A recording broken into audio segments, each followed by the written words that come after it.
This episode is brought to you by Prime Video. In the small town of Holland, Michigan, nothing is ever what it seems. Behind the tulip festivals and pretty houses lay dark secrets that threaten to tear a marriage apart. Nicole Kidman stars in this darkly twisted thriller about a wife and mother whose quest to uncover her husband's secrets may get her more than she bargained for. Holland, streaming on Prime Video March 27th. You're listening to the Animation Addicts podcast with the Rotoscopers, episode 129, The Little Prince. Yeah, he just said the B word.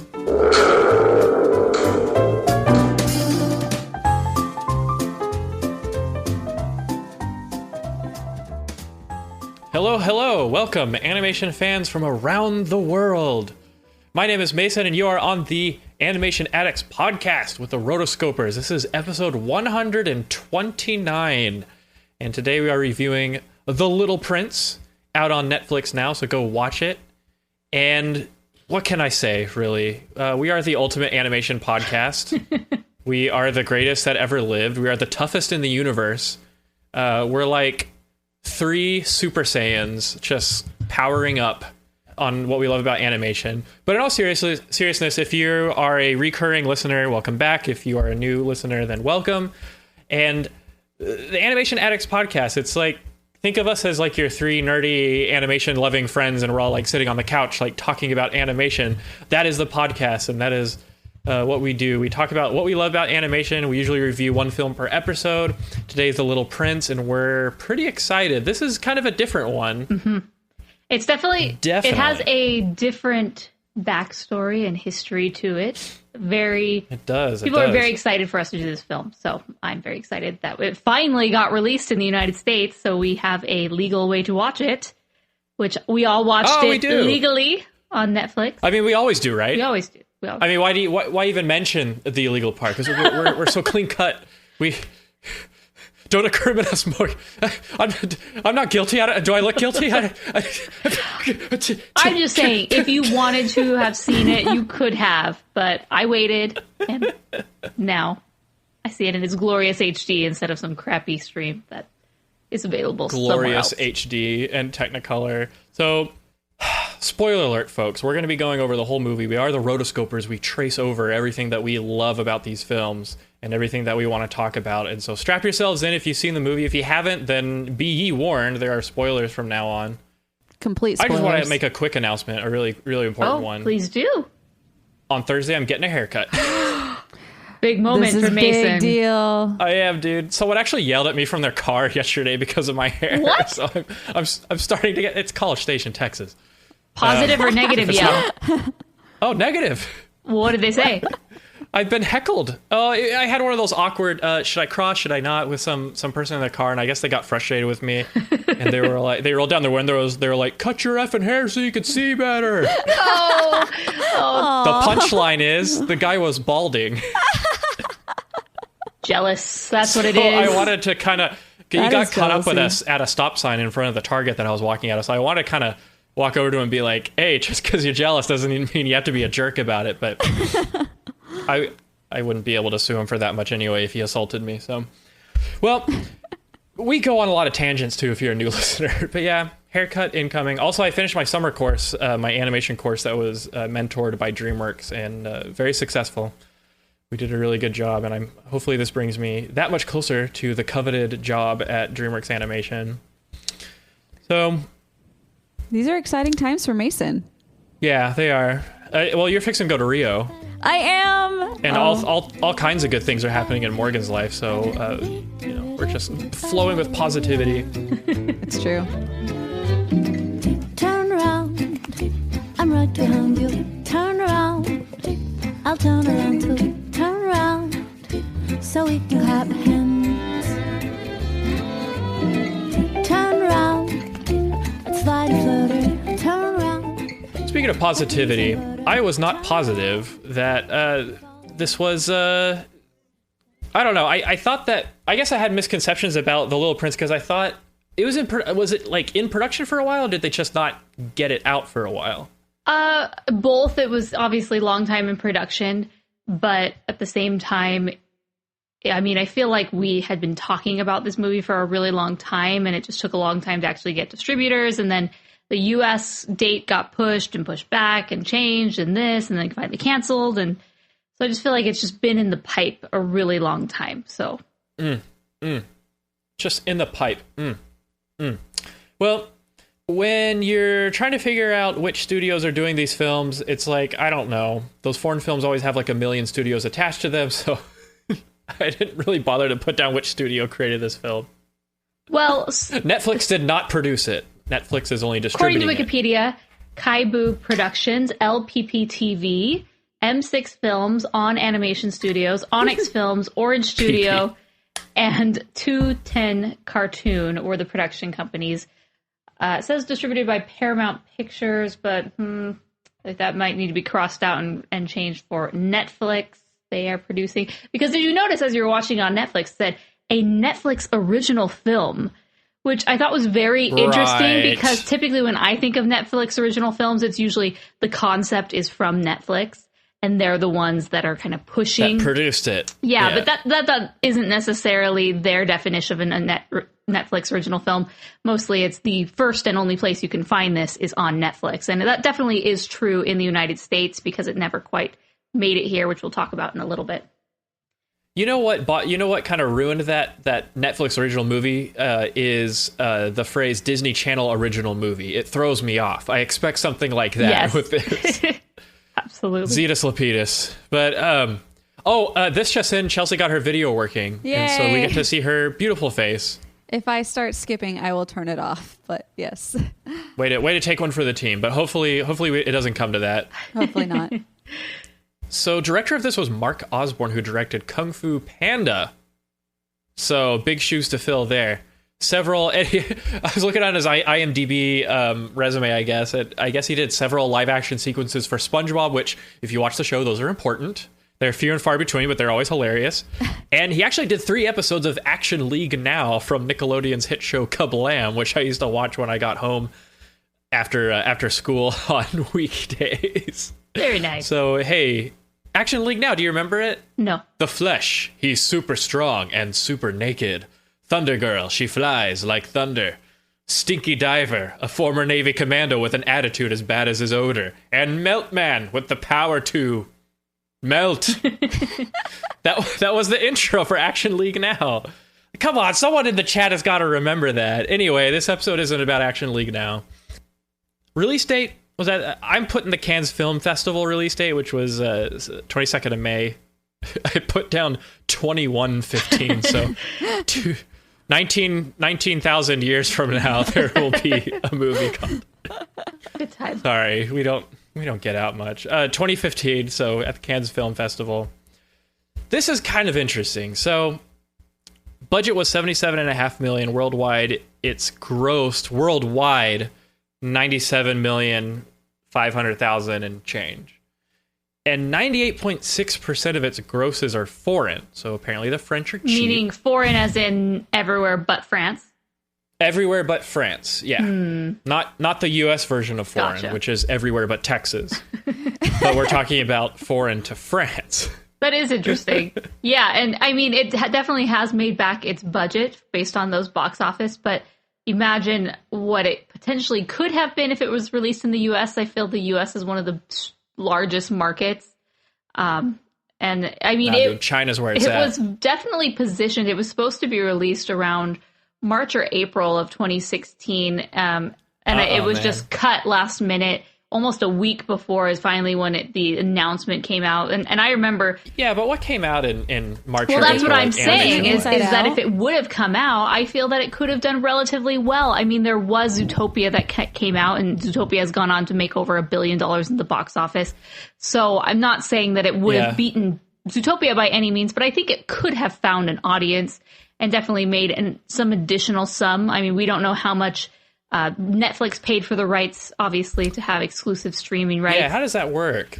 They buy the rights, and obviously that's kind of how they pay the filmmakers. But then again, to me, the problem with there's like pros and cons of being on Netflix because yay, it was so great that Netflix came and saved this movie from, not having a distributor. It seemed like it was really in limbo for a while of, are we ever going to see this? What's Paramount doing? So the pros and cons with Netflix is great. It's on Netflix. Most everyone can watch it because a lot of people do have Netflix subscriptions. For how long? But then I feel it really taints or hurts sales of the home media. Which, I mean, I have no need of owning this film if it's going to be on Netflix. Not saying that it's going to be on Netflix indefinitely, although it may be because now it is titled a Netflix it's got the original, Netflix brand. Right? So sometimes there's every month, you can go and read websites and they list, what's coming to Netflix this month and what's leaving, and so you can catch up on those movies before they leave, But this should be here for a while. Without a theatrical release, it would be really hard to sell DVDs, especially in a time when we don't. How many direct-to-video films have sold millions of copies without a theatrical release? This episode is brought to you by Progressive Commercial Insurance. Business owners, meet Progressive Insurance. They make it easy to get discounts on commercial auto insurance and find coverages to grow with your business. Quote in as little as 6 minutes at progressivecommercial.com. Progressive Casualty Insurance Company. Coverage provided and serviced by affiliated and third-party insurers. Discounts and coverage selections not available in all states or situations. Norm of the North. Yes. Norm of the North had a theatrical release. Oh, it did? Yes. But that was always pegged as Disney, why did I miss it? And generally followed a known property. While The Little Prince is known it's one of the most popular works of fiction in the world. It very is, well but known. as far as around kids though, kids who haven't read it. But kids don't. What about Tinkerbell? What about those films? I don't know. I still feel like it would have done fine. I feel like the cover and just the way it merchandise, it would have intrigued people to buy it. Obviously, it's not going to be as same, sales. Yeah. But anyways, we are going off on it. I don't know, man. All I know is that it's done. It's made over its budget. A lot of it's foreign, and then I just don't know what kind of revenue stream you can get from. It's definitely less, right? If this would have been properly released properly, well, who am I to say what is proper? If this would have been released in theaters, not only would have its revenues been significantly higher, right? Because now there actually are revenues, but home media sales likewise would have doubled or added to that. Now it's just grateful to have a home, I think. Oh, it has a home. It has a Flix home. Yeah. So like Chelsea or Morgan or both of y'all were saying, so this is based off a children's book that I never even knew existed.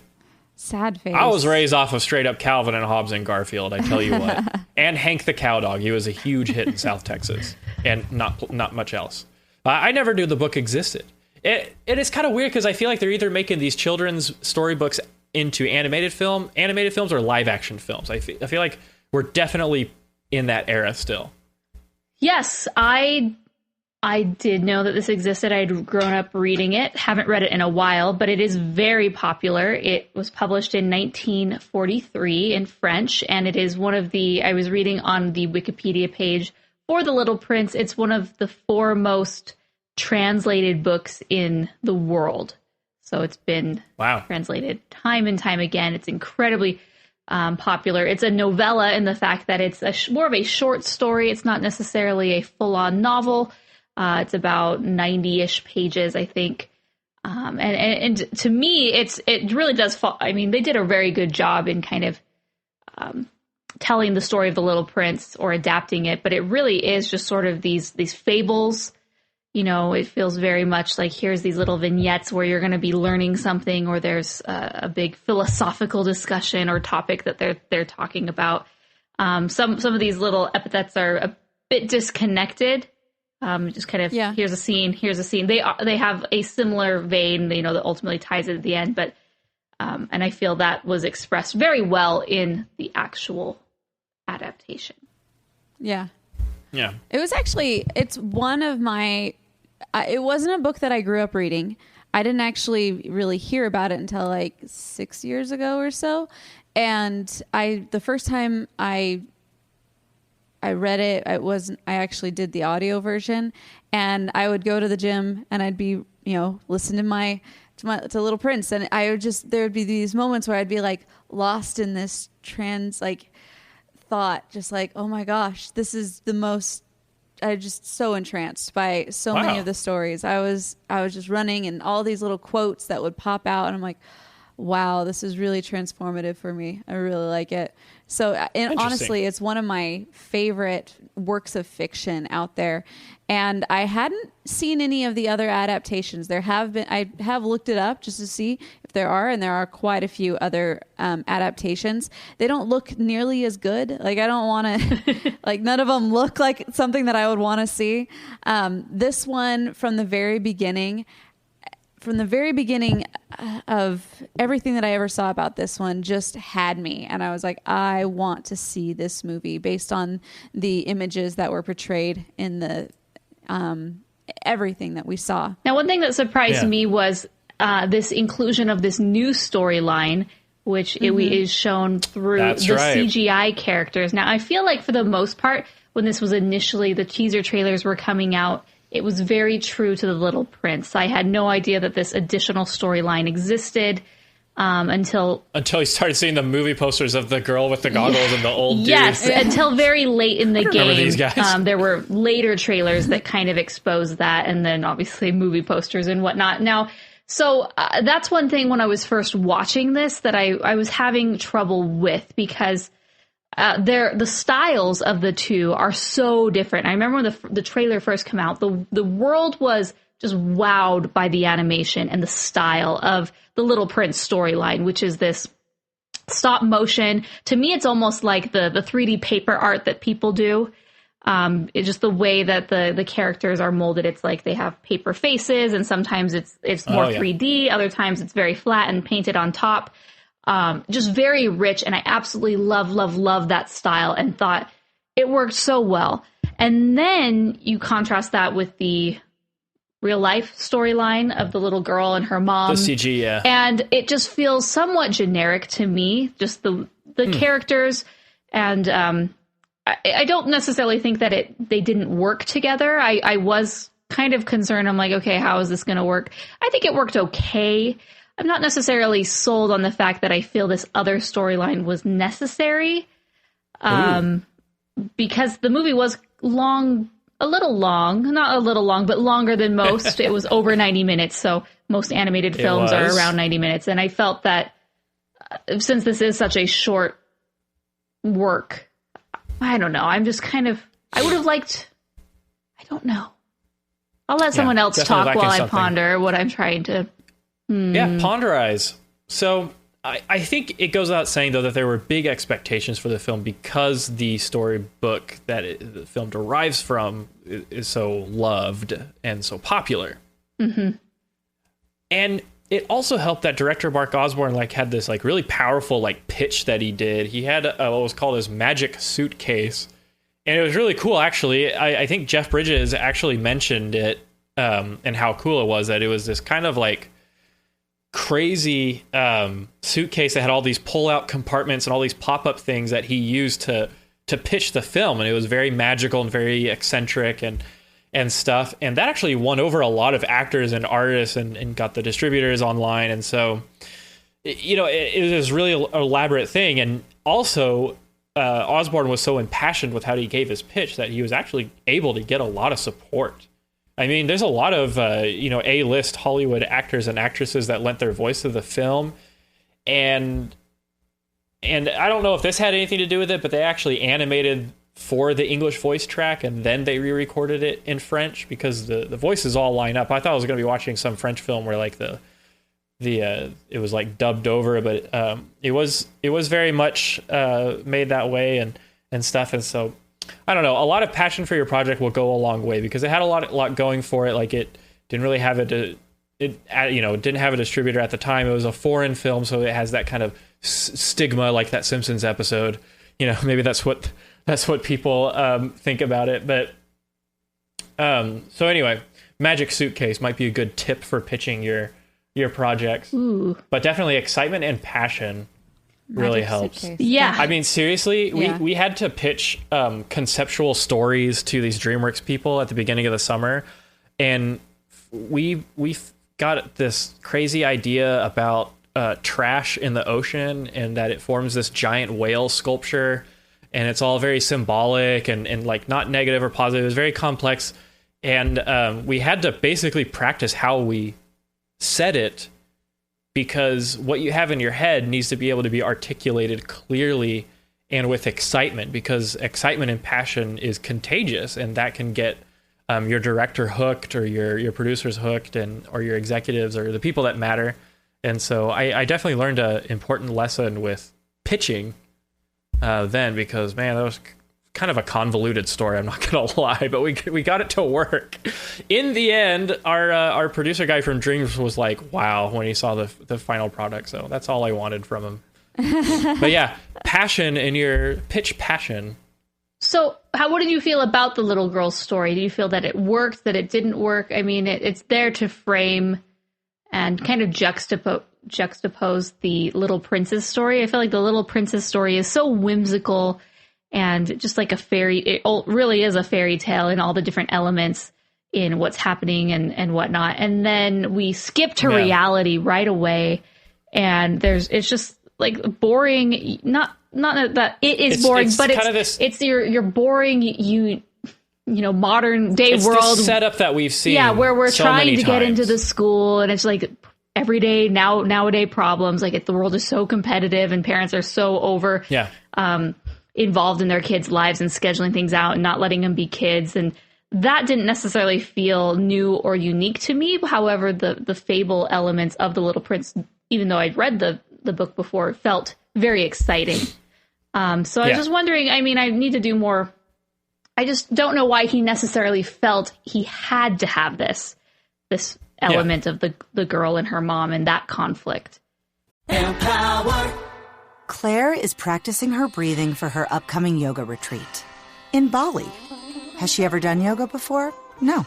But Claire worked with Empower on her savings and investment strategy. She got good at money, so she can be a little bad. Empower. Invest well, live a little. Join our 19 million customers today at empower.com. Past performance is not indicative of future returns. Investing involves risk. You may lose money. Advisory services are provided for a fee by Empower Advisor Group, LLC, EAG, a registered investment advisor with the Securities and Exchange Commission. Om Namaste. So I feel like they were trying to make it more allegorical. I feel like there was a lot of points where you could make the fables and just the story, the lessons trying to be learned through The Little Prince. Like you can see that happening in real life. And I think they were maybe trying to do that on a lot of cases. There are a lot of themes in here that they pulled out that I didn't necessarily gravitate to when I first read the book. And so I thought that was interesting. Yeah. So first of all, I think everyone liked the stop motion stuff better. Mm-hmm. Yeah. I would almost call it like paper motion or something like that, because they were straight up made out of paper. Well, the first couple scenes you could see and then it shifted into a wooden feel, which I love that. Oh yeah, that kind of like toymation feel. I like it when the Little Prince first meets the aviator, and he has different facial expressions, and you can see the craftsmanship in it when they switch to a different face and stuff. And so the stop motion stuff was brilliant.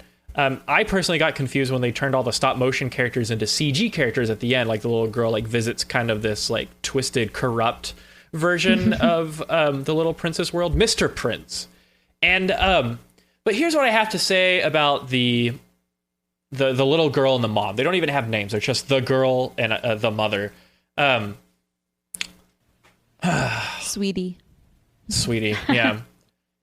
Basically, what the strong point... Okay, the strong point of having that is to have, like you said, Chelsea, like a very direct interpretation of what they want you to get out of the story of the Little Prince, and have it apply to a character that maybe the audience can relate to. Because the Little Prince, and I haven't even read the dang thing, but that's how prepared I am for the show.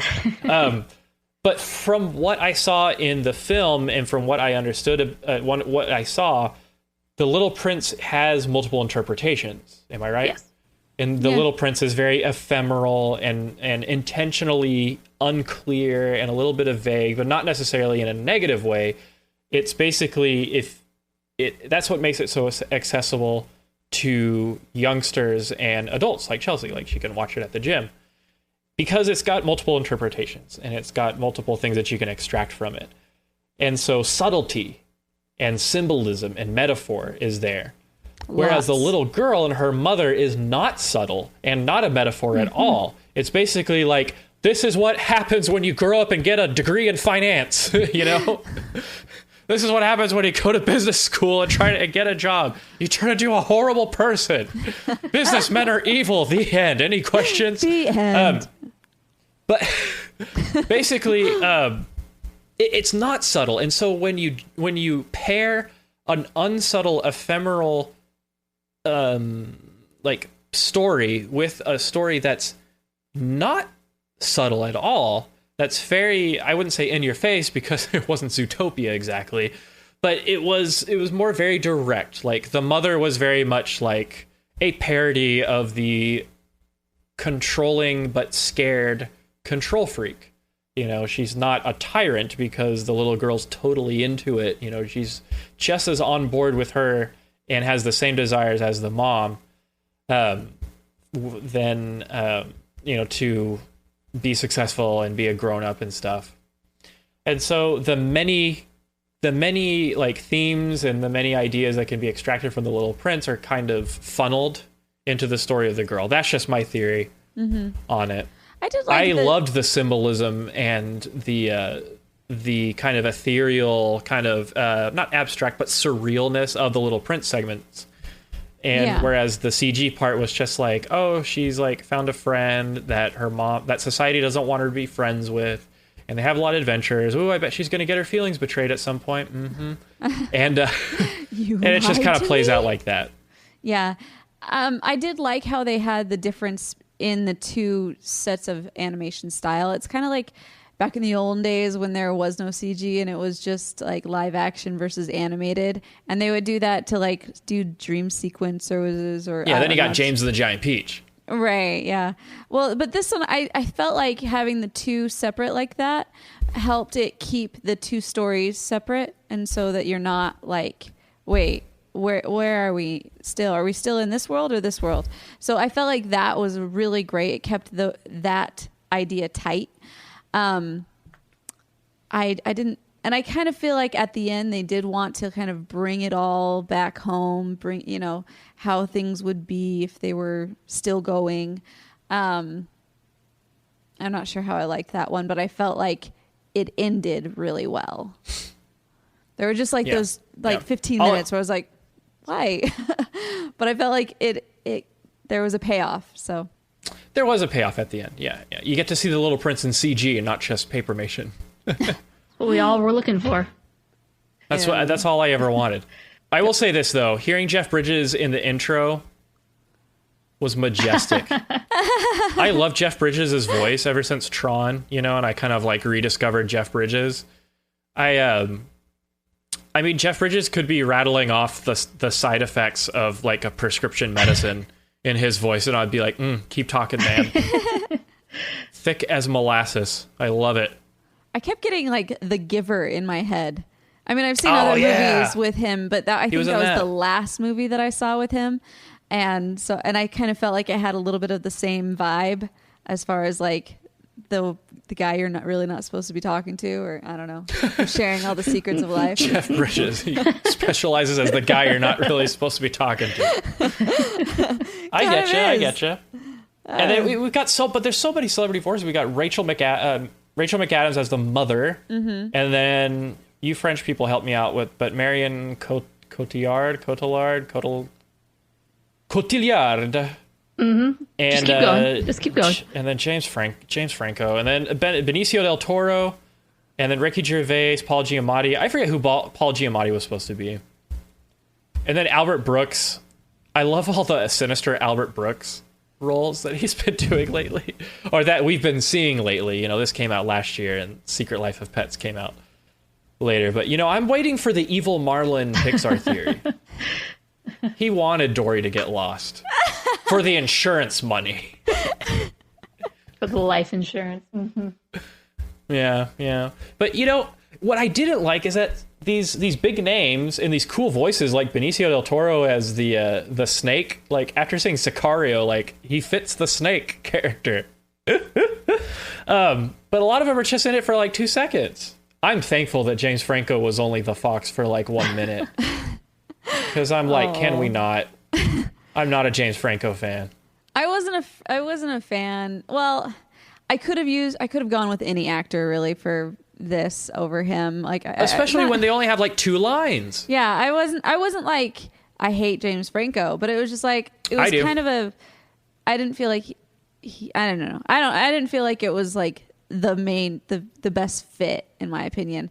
But the fox is one of my favorite characters. My favorite quote in the entire book is when the little prince is looking and saying, "Hey, come play with me," and the fox says, "I can't. I'm not tamed." And he comes back and he said, "What? I don't understand. What is tamed?" And he says, "To be tamed is to develop ties." And to you, I'll quote right now, "To you, I am nothing more than a fox, like 100,000 other foxes. But if you tame me, then we shall need each other. To me, you shall be unique in all the world. To you, I shall be unique in all the world." I love that quote. It's one of my favorites just because it's like, how much does time really goes into building a relationship? And it was just like wow, so beautiful. Eternal truths. I didn't understand what the fox was supposed to represent, or was he just kind of teaching him a lesson about human relationships? I don't know. There's always a fox. I just think of The Simpsons too. There's always a fox. There's always a fox. I mean, there are a lot of characters that pop up just for mere moments, just to kind of teach a lesson or the moral of the story. And the fox comes in to talk about being tamed, but also to kind of tie back to the flower or the rose and how she's unique to him. So I think really it was just a plot device to introduce this theme or moral and message, and then we don't really see him again as many other characters in the book. I love the plushie though. Want one? Oh, isn't he just adorable? I want that plushie. Dude, I'm gonna so cute. Like if you went on Etsy and made a bunch of homemade fox plushies, you'd make a fortune. Come on. Seriously. Come on. Please, somebody do it and send me one. Yeah. The snake, I guess, is just supposed to be death. I guess. Really? He's got it in for that little prince, man. Oh yeah, but I liked his. He compared himself to being more powerful than the hand of a king or the finger of a king. Very interesting. And so it's just got a lot of messages in the Little Prince material. It's just kind of like, you know, some thinkers. And that was one of the themes that I didn't really not catch on, but I didn't really think were as played as highly or as prominently. That's a good word. Yeah, as prominently in the book, and that was death and loss. Ooh. It was because when you grow up, those are the main things that you end up realizing, that there is death and there is loss. And so there was a lot of that in it. But I'd liked, it made me want to go back and read the book and remember exactly if that was so prominently displayed. Yeah, in the book there's a lot more themes of, like you were mentioning, growing up and this journey to adulthood. And so there's a lot of concepts that, even though this is typically referred to as a children's book, it could be considered, a more adult book in the fact that it has some a little heavier philosophical themes that it does address. We don't necessarily get into those as much in the movie, and that's okay. But, yeah. Hey, what's up? It's Wanda Sykes. I'm here to remind you about something super important, getting your breast screened. Because trust me, your breast health should be a priority. Early detection for breast cancer can change the game, which is why you should visit yourattentionplease.com to learn more. And do me a favor, if you've already had a breast cancer screening, remind your friends and family to visit yourattentionplease.com too. We gotta look out for our girls. Yeah. But, yeah. Mm-hmm. But, yeah, such as and so forth. Yeah. Okay, so notable scenes. I think we can all appreciate that a flying propeller almost killed a child in this film. Oh my gosh, that came out of nowhere. Hey, at least they call the cops. When does that ever happen in films like this? Thank you for being realistic, The Little Prince. Like, something like that happens, call the cops. And your insurance company. Yeah. I think my favorite parts of the film were all the desert scenes. Mm-hmm. You know, how when he first meets the Little Prince, you get this kind of wide shot and he's like, boom, center frame. You know, very fantastic Mr. Fox, but not for quirkiness, more for like epicness. So it's got this kind of, I don't know, Lawrence of Arabia feel. And then you got your depth of field, and it's just a very well composed shot. It's very, very cool. I think I liked all that stuff the most because it's very, very surreal. Yeah, absolutely. Those were definitely like aesthetically the most pleasing. Those are for sure. You know, the reason I love the stop motion scenes so much is because it really felt timeless in a way. Just the story itself was very timeless, and then just the look and the feel and the settings were all very interesting and captivated me. While the real life settings, you know, suburbia, you know, mom, school, blah blah. So dystopian corporate underworld. Yes, we've all been. What's so great about that? But yeah, the more time we could spend in the Little Prince's world, the better. And I got excited every time we were there. Yeah, I felt like they did a really good job with the show Don't Tell. So, like, for example, when they talked about the dad, like how the little girl's dad is just missing. And, like, they don't even really address it, but she's just like, you're just becoming just like him. You know, and what? You're just going to be gone, too? And it was just like, you really feel for the mom in a lot of these moments because you just realize, wow, like, she's really just trying. And they did a really good job of that, of just like, at first when you see all these globes, you don't really know what they're there for, and then when she just puts another one up there, like, yay. Dad gives the same thing every year. I liked that. I thought it was like, man, that's really good. And then right there when the acting, when the aviator was talking about having to go, when he would eventually go back and be with the prince, leave, and he's obviously referring to death, and she's just thinking that this is all like, we're rarely going to get in the plane and go see the Little Prince, like, oh, this world actually exists. And then he's just like, well, let's go and comfort you with this little car ride. I thought that those scenes were really great. I love the car ride. I was like, too. Man, are you sure you want to take this girl that you don't really know or have ties to? You know, it's all right. It's a different country. It's Europe. Yeah. But I'm just kidding. Obviously, it was wrong, and that was the point of it. But anyway, I just liked so much of it. You know, I liked a lot of it. And there were parts that really drug out on for me. So let's go to have its own timing. Let's go to Mason's first point, which he skipped over in our notes. Oh no, I didn't want to be such a negative Nancy. I didn't feel the way that you felt, but I thought it was boring. Sorry, I thought the film was boring. Like, please don't leave. I still liked a lot of the parts of the film, but was I the only person who thought this film like drug on a little bit? Rachel Wagner in the comments, she's mentioning she felt it was a little boring too. She's like, I hate to bring up the B word. I was like, whoa, girl. Whoa. Hold on. Get ready to ban her from the chat. Well, okay, I'm glad to be backed up by such a reputable source as Rachel. And I'm proud to join her as someone who thought it was the B word. I felt like the film could have been condensed to shave off that last half hour where they go to like the dystopian corporate wasteland and they try to redeem Mr. Prince. The whole part with like the city planet where they find the grown-ups, and it's like very blatantly anti-child. You know, I'm like, what is this? Chitty Chitty Bang Bang? and the whole thing with Mr. Prince just seemed kind of unnecessary. I felt like it was important that the girl understood the lesson, not become a warrior for the lesson to help out the Little Prince. Was that even in the Little Prince storybook? No. Did he go off and become a Yanitor? No. Becoming a Yanni, the Yanitor. Dexter's Laboratory, anyone? No. Yeah, and then the whole thing with the overbearing brainwash guy, and then Albert Brooks coming out as evil businessman, and I want to be like, okay, it's because of those businessmen that you can even make this film. But that's just the capitalist in me, you know.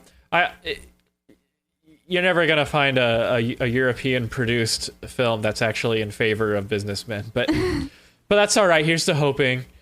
You know, the whole thing seemed kind of unnecessary. I would have loved to have had a beautifully handcrafted stop-motion animated version of the original book, and to just let us extract what we want from it. And then it would be an even more accessible version of the storybook, just in a different form, and just have this kind of visual spectacle. I felt like the same way, and I felt like there was a lot of points where, I mean, I think they still could have kept the story of the little girl. I didn't feel like it took away from in a lot of ways. In some ways it did. Like I agree with the whole going to the other like the city world, and it was just like I didn't feel like that was necessary. I think they could have accomplished what their goals were without going there. And I kind of wished in a way that it was like, I wanted this to be a think deeply film in the same way that you did.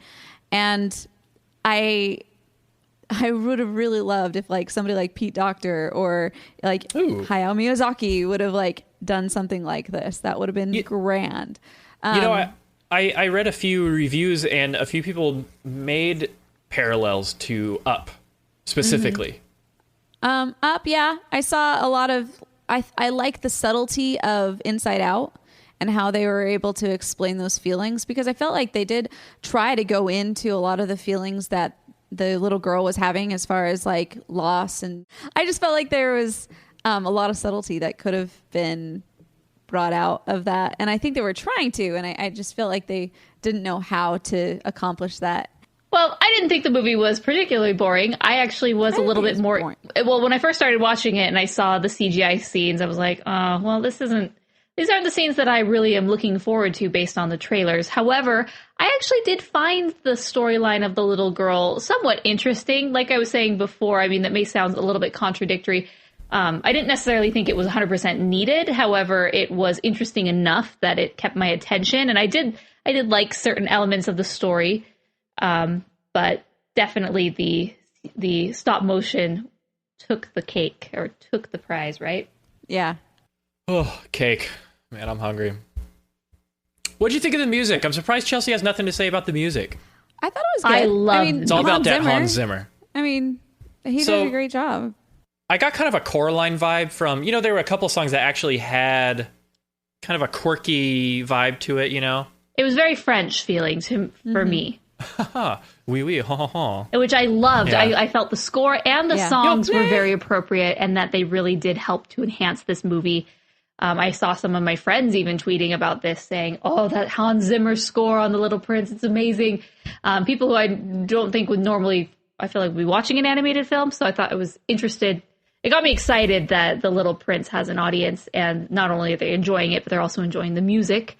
I really did like the unique songs that, again, were somewhat timeless for me. I feel like sometimes you throw a pop song in there and it's like, okay, oh, great. Thank you for no pop songs. Well, I don't know this Camille lady. I mean, maybe, and Camille hers were quirky. Is it wasn't pop. It was she's not pop, but French, I feel, is somewhat timeless, like French songs. Just because we don't. Yes, just because I'm not. So I'm like, oh, so timeless. Yes. But I liked it. So those are my 2 cents. Okay. All right. Yeah, I felt like that was all good things. All good. I think it helped the timing of it too. I mean, that's one of the reasons why it was able to take its own time, is because it did have a good score to kind of back it up. And it for me, that's why I didn't notice it being so long. I felt like it was good for contemplation and thought. So Mondays are for coffee and contemplation. Anyway, Stranger Things, man. Speaking of Netflix. But yeah, I love the music. I thought the music was good. I also liked that the movie was not so happy and wacky. It was very heartwarming. But a mandatory animated dance party would have been out of place. And so I'm glad they refrained from it. Can you imagine? You know, could you really imagine like Little Prince and the rose and then the girl, the old and man the old getting man. down? Oh no, the old man's not coming back, man. I think they were pretty serious with how they kind of tied him up at the end, you know, or tied his arc up. It's like maybe he's not going to get out of that hospital bed, you know. But at least she got to see him, you know, and share the story with him. She completed it. I liked that maturity, that's how y'all. They tied the book into it. Like, oh, this is actually how the book got started. I thought that was cool. Yeah. Okay, so I was trying to get a balanced opinion on this. You know, I'm trying not to be the jaded critic, but I'm also not trying to be like all googly-eyed in love with these films. And I'm trying to be balanced. So I came across two critic reviews, and one of them was very positive, one of them was slightly negative. So I don't know. One of them was from The Independent, and it said that it had a lot of good things to say. And they both used the same quote. It is only with the heart that one can see rightly. What is essential is invisible to the eye. So they compare that as like sitting alongside this kind of gentle philosophical reminder that love is enduring. Growing up doesn't mean shredding your dreams and all this stuff. I feel like Judy Hopps' parents in Zootopia would have done very well in the universe of the little girl and the mom. Yes. Besides the fact that they're rabbits and not humans. But anyway, and then Vox came out with one that said, it actually criticized it. So it actually paralleled the film's message with this kind of millennial trend of avoiding adulthood. So they saw it as not just grow up, but don't forget. They saw it as an attack on growing up, you know, in general. Mm-hmm. And I can kind of see that because the film was sort of antagonistic of, quote unquote, the grown-ups, you know, the people that are the academics, the people that are the businessmen, the people who, you know, exploit natural resources. I'm like, I don't know. I didn't have a problem with him stealing the stars because it was powering a city, but apparently that was the wrong thing to do. Anyway, I don't know. I thought that they were maybe reaching too far. I don't know. Do y'all think it was an attack on adulthood? No. I felt like there were the main... you mentioned earlier, Mason, that it was kind of like the dystopian corporate world versus kind of like a fantasy world. And I felt like for me, it was more of like structure and over planning to compensate for the past and pain versus acceptance and hope. I felt like those were two really main vibes that came with it. I mean, I see a lot of good in what the mom was trying to do. And what the mom does, and even just the power of planning your day, and the power. I kind of respect her. I totally respect it, and I saw like that's exactly what I do for a lot of my days, because otherwise I don't get anything done, and then I feel like, well, what do I have to show for my life, type thing. And so when I have those structured and planning days, I'm happier. So it's not like that structure and planning is bad, but more of it is. If you're the reason why, are you using it to compensate for your past and for your pain? And which in her case, I felt like she was trying to use it to push her little girl's life forward in spite of the fact that she's a single mom with not as much, you know, who has obviously been through some pain. Yeah. They also, you know, showed that point by how extreme her planning was.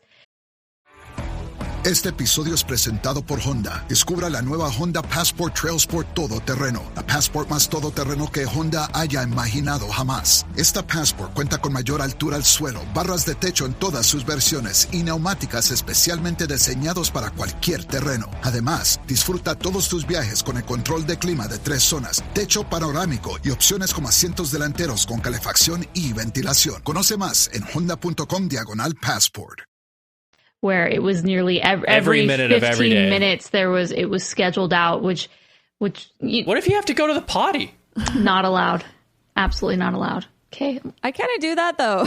But like, I don't follow through 100%, but it's like I would in a perfect world. I mean, for an adult that's fine, but I do think there are elements where children need to be children and just play and enjoy life and be creative, and I think that's kind of what it was trying to portray, that yes, this, you know, obviously we see structure as good because we've learned to accept it, but forcing that much structure on a child is really stifling. And she didn't really put up a fight for the most part. Like, she was totally happy. Oh, she was all for it. She was alone all day long, and she was all for it, and she was getting her goals, and she was doing her homework. And then it's when she realized that she found a friend, and how much joy she had in that experience, and you know, through this story that was being told, which is very, you know, much of a child sort of thing, where you read fairy tales and whatnot. I think she kind of realized what was missing in her life, and that's why she kind of started revolting and doing a lot more of that and lying, which I think was like the kind of her breaking point, where she was such a perfect girl up until that moment, and then she lied about her birthday. Her mom was such a jerk when she was like, let's see, yep, you can hang out with your friend next summer. Yeah. Between 1 and 1:30. I look forward to meeting them.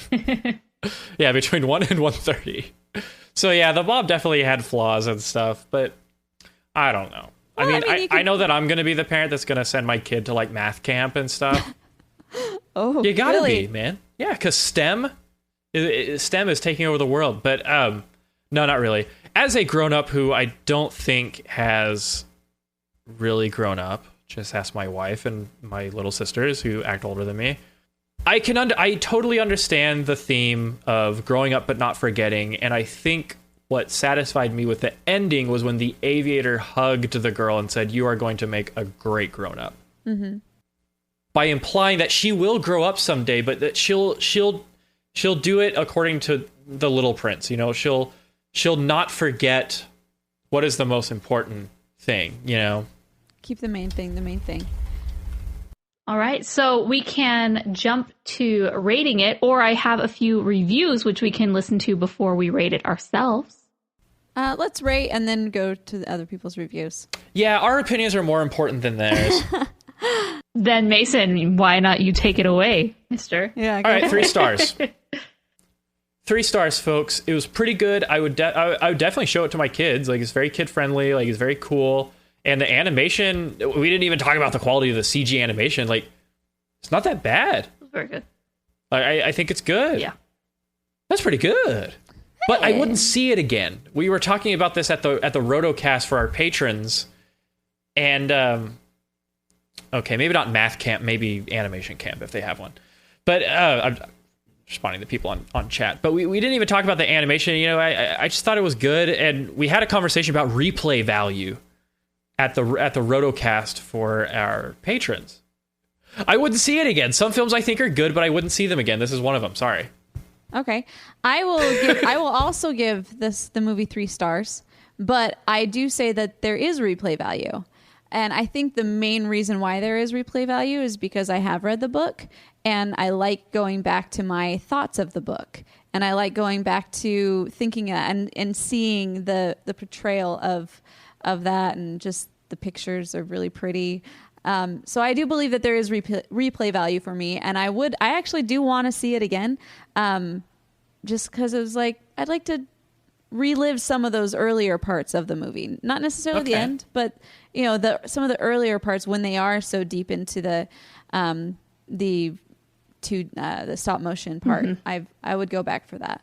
I will also give it 3 out of 5 stars. I thought it was somewhat enjoyable. It was definitely enjoyable. It wasn't boring, as the B word has been mentioned, but I could have seen these almost as 2 separate movies. I could have seen just the girl storyline and expanding that a little more, and then the Little Prince storyline and expanding that a little more to be a feature-length film. Interesting. And that's that it. They combined them together. I think, again, they would have been better separately rather than together, but the Little Prince could have been replaced with almost anything, and the little girl's storyline still would have made sense. Yes, exactly. Mm-hmm. Exactly. I loved the music, and especially loved the animation. Like Mason said, the CG animation was very great. I didn't ever feel that I was watching something very cheap or homegrown or whatnot, or direct to video, which obviously it was not. It has $77 million budget, so we can definitely expect very good things. And the stop motion is just so jaw-droppingly beautiful. I need more of it in my life. I really do. I mean, the parts where you can see it's called subsurface scattering, where you can see the sun through the paper, you know, on the scarf and the hair and stuff. Man, it's just mwah, mwah, mwah. I'll agree with that. Morgan always makes a really uncomfortable face when I do that.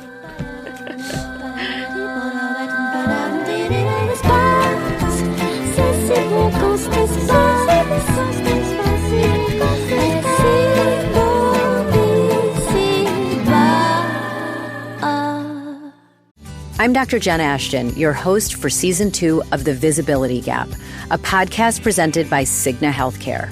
Throughout this season, we'll be tackling something vital, the women's health gap. We'll hear from real people and experts as we unpack important topics like maternal health, menopause, and heart disease. Listen in and download the new season wherever you get your podcasts. All right, so now let's go into some voicemails. We had 4 voicemails, 3 particularly about this film. Cha-ching. People are very excited, blessed. not only for this to come out so we can finally see it here in the United States, but also to talk about it. So I think it is only fair that our very first voicemail is from Jeremiah, who has lots of good things to say. Hello, Rotoscopers. This is Jeremiah calling about The Little Prince, because it's finally here, people. The Little Prince is actually released, and it's not being pushed back anymore. You've seen that beautiful trailer a million times, and it's finally here. Speaking of beauty, isn't this a beautiful movie? It transitions from CG to stop motion back and forth flawlessly. I felt no bump whatsoever. This is very ambitious. Huge chocolate-covered kudos to everyone involved. Applause. Amazing. Chocolate-covered kudos. I'm going to start using that now. As an adaptation, it's remarkable. It's very true to it. It's in that, there's even illustrations from the book. Like, that's amazing. Made me so delighted because it's one of the greatest pieces of children's literature ever written, but it also adds to it wonderfully, keeps all of the ideas, it adds some of its own. So many ideas in this movie, could not hope to talk about them all. But, there's the stars being kept away, which is relevant, of course, what with us actually unable to see the stars in so many parts of the world. There's of growing up too fast. There's that, we want to make everything utilitarian. Well, so many things utilitarian that we can't have art if everything's utilitarian to so many ideas. And isn't this a cool time to be an animation addict, people? I think it is. Anyways, 4 out of 5 stars. I know, sounds a little low after all my gushing, but I don't think it was, quite up there with 5, but it was extraordinary just as a very unique piece of filmmaking. All right. That is all. Bye-bye. Woohoo! Thank you so much, Jeremiah. So 4 out of 5 stars, huh? Well, all right. I love Jeremiah's voicemail. He was so animated and excited and amazing. Chocolate-covered kudos. I love it. Chocolate-covered I need more kudos, Jeremiah man. voicemails. That was very fun. All right, our next one is from Brandon, who is one of our writers. So let's check out Brandon's voicemail. Hello, Morgan, Mason, and Chelsea. You guys might not know this, but I am one of your writers. And also, this is my first voicemail. Two things. Very soon, I'll be hitting 500 articles.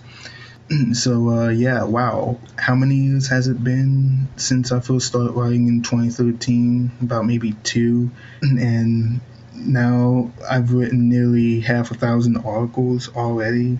That's crazy. So, yeah, there's that going on. Congrats on that. Crazy, this month, it's going to be a pretty interesting month as far as animated films go. Both movies, Kubo and the Two Strings and Sausage Party, are both movies that fall outside of the traditional expectations of a mainstream animated movie. So it'll be interesting to see how they do at the box office, as well as with critics and audiences. I guess that's it for my first voicemail. Love the podcast, by the way. Thanks, Brandon. Yeah, so Brandon almost hitting 500. Almost 500 articles. That's just unreal. Amazing. That is insane. We should bind them in a book and be like, The Brandon compilation. The Brandon Chronicles. Yes. The Brandon Chronicles.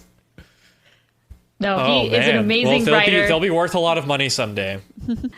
All right. Our last review is from Ryan, one of our patrons. So let's check out what Ryan has to say. Ryan. Hello, Rotoscopers. Ryan Pareto here with my review for The Little Prince, which I'm very excited found a home on Netflix. You know, when I initially found out about this film, I was extremely excited. And then when I started seeing the animation style and stop motion portions, I got even more hyped.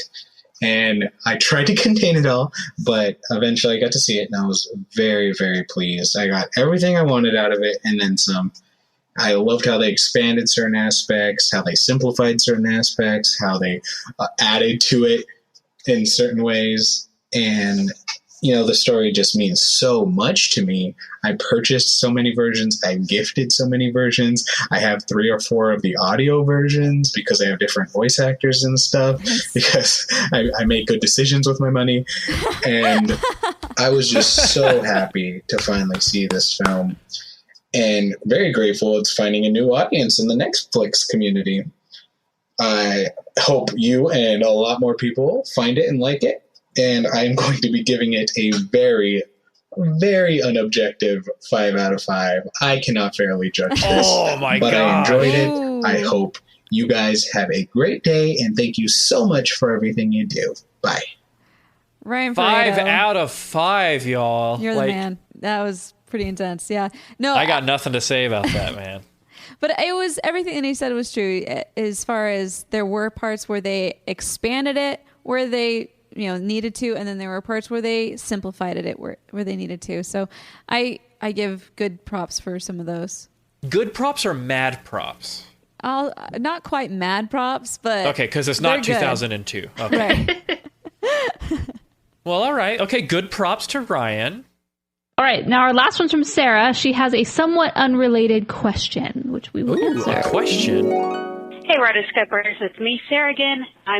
This is recording, and I'm here to leave a voicemail for your Little Prince episode. I haven't gotten to see this yet, but I have a question that's been burning in the back of my mind for the past week. So I watched an episode of the absolutely heinous Little Shop of Horrors TV show, and I thought this leads to an interesting question. If you guys could pick a musical, kid-friendly or not, to be made into like an animated movie or TV show, which one would you choose? Other than Wicked, because I can hear Morgan and Chelsea about to say Wicked.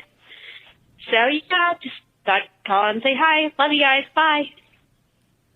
Love you too, so Sarah. If we could take any musical, does it have to be Broadway? Because I don't really do that. If we could take any musical and turn it into an animated film or an animated series, I suppose. I got to think about that one.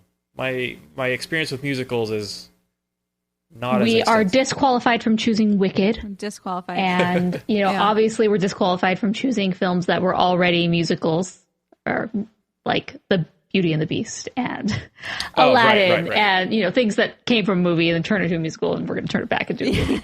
We're just going to go back. Well, let's Beauty and the Beast. You know what? That is my pick. I think it'd be so good. For me, I'm actually going to go with Jekyll and Hyde.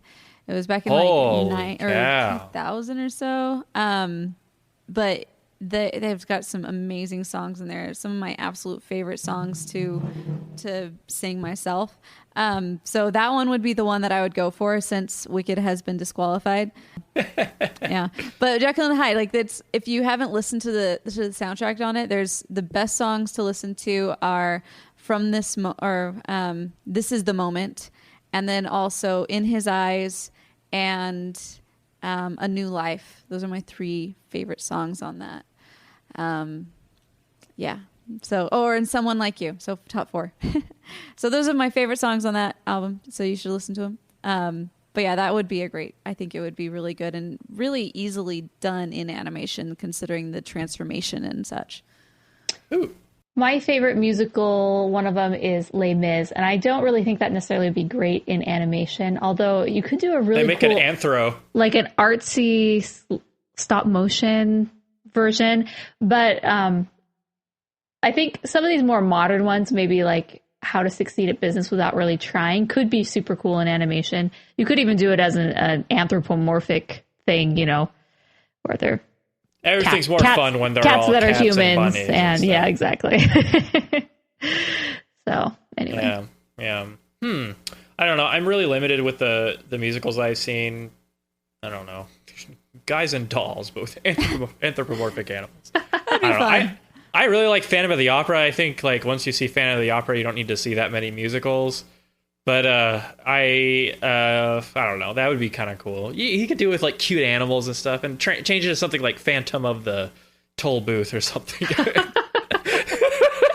There you go. The Phantom Toll Booth. Sorry.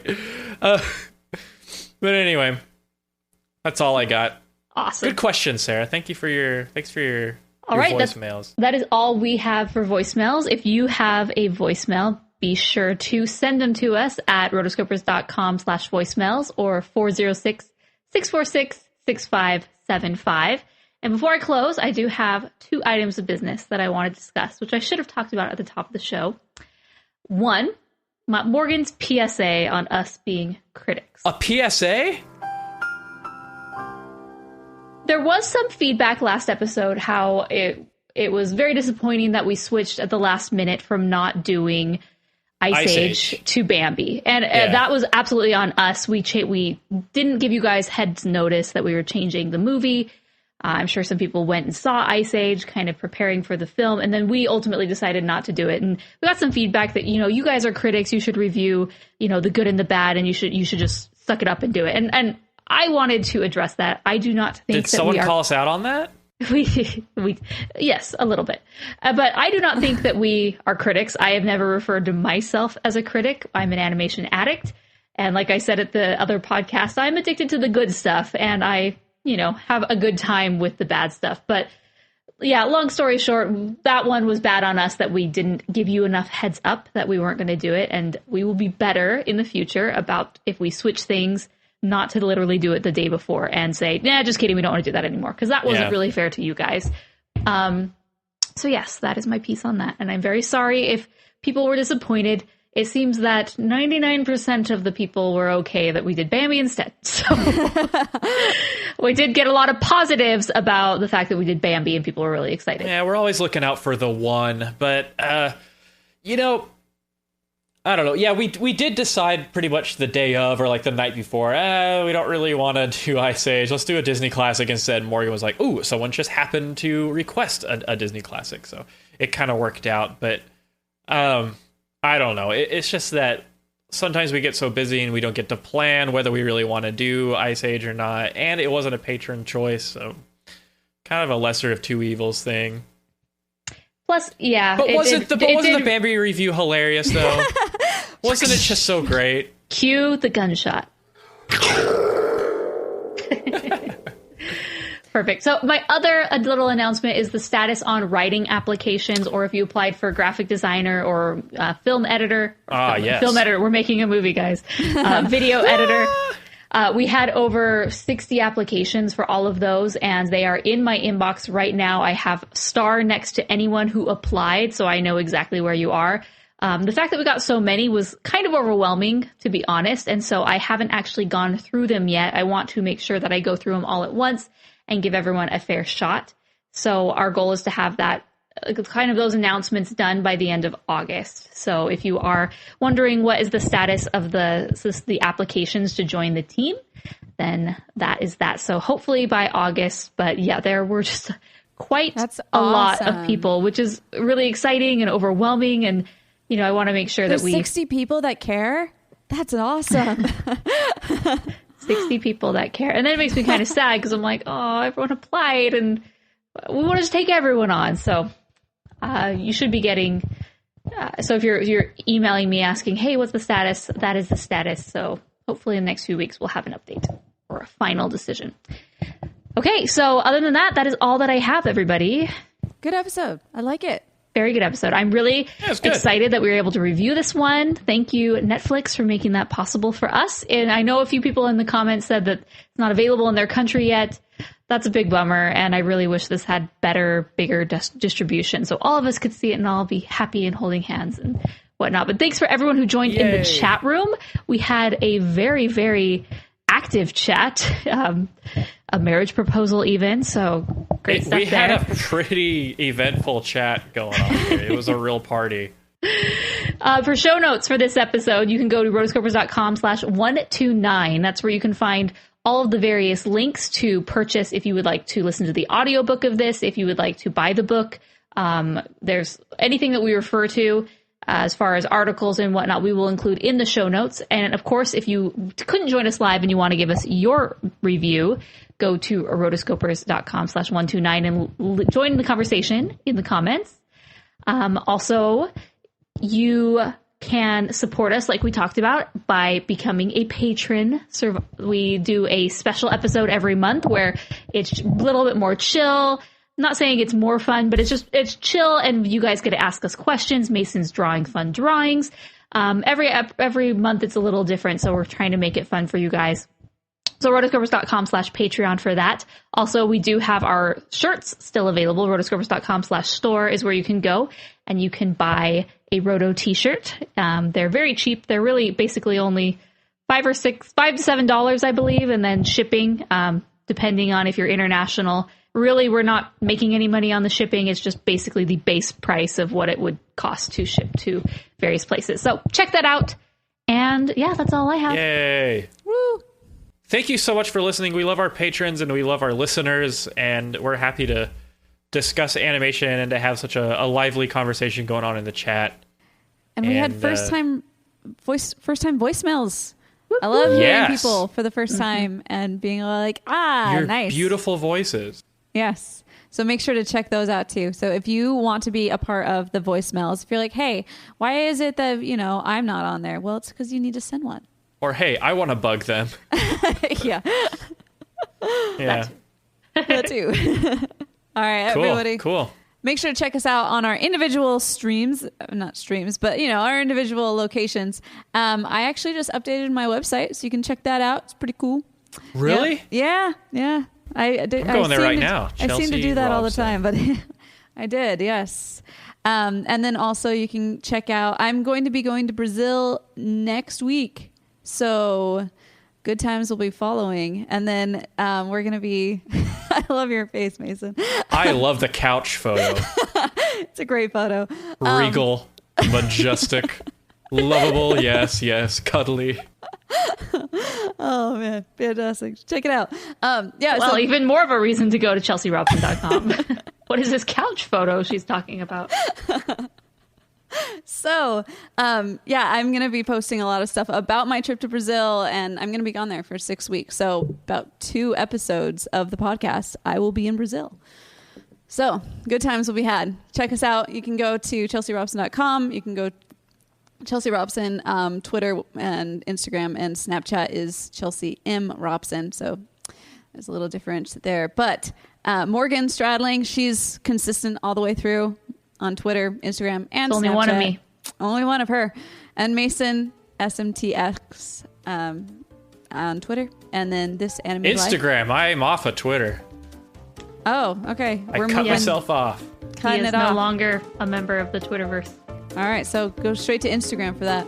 We love hearing from you guys. We love catching up and being able to see you guys on all of these fronts. So make sure to check in and say, hey, it'll be fun. So until next time, we are the Rotoscopers. Yeah. Who are not in sync. I just go for it now. Try to go into a lot of the feelings that the little girl was having as far as like loss and kind of dealing with what? Mason, I'm not laughing at you. Giggling. Some dude just like proposed to Morgan on the chat. I've never seen him before. I'm sorry. I just like that this guy is. Sorry, I'm not laughing at you, Chelsea. Go on. I'll mute my microphone. Yeah. So I just felt like there was a lot of subtlety that could have been brought out of that, and I think they were trying to, and I just felt like they didn't know how to accomplish that. And you are really just, you should have turned off your camera too. He is muting himself. He is having to get a drink of water. What happened? No recovery. I can't pull up the chat when my internet's so low. So I don't know what's going on right now. Oh. Well, thanks for... Okay, sorry. Just pretend that never happened. Let's go. I'm not laughing because I think it's ridiculous that someone would propose to Morgan. I laughed because it was just so random and I've never seen them on the chat before. Rodrigo came and he left. And you know what it is? It's basically the equivalent of someone giving a seminar.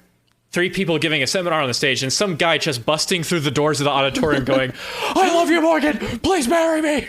And then leaving. And then leaving. Cool. See, this is the funnest part of the show. Yes. So this is what the patron cast This is what it's like for like an hour.